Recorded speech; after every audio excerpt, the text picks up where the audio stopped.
പശ്ചിമേഷ്യൻ സംഘർഷം കനക്കുന്നതിനിടെ രാജ്യാന്തര എണ്ണവില $100 പിന്നിട്ടു. 4 വർഷത്തിനിടെ ആദ്യമായാണ് എണ്ണവില ഇത്രയും ഉയരുന്നത്. ഹോർമുസ് കടലിടുക്ക് അടച്ചതിന് പിന്നാലെ കുവൈത്ത്, ഇറാഖ്, UAE എന്നിവിടങ്ങളിൽ എണ്ണ ഉൽപ്പാദനം കുറച്ചു.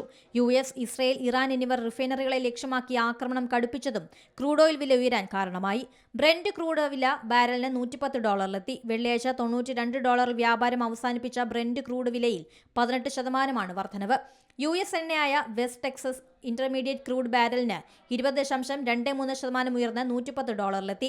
2022 റഷ്യയുടെ യുക്രൈൻ അധിനിവേശത്തിന് ശേഷം ആദ്യമായാണ് എണ്ണവില $100 പിന്നിടുന്നത്.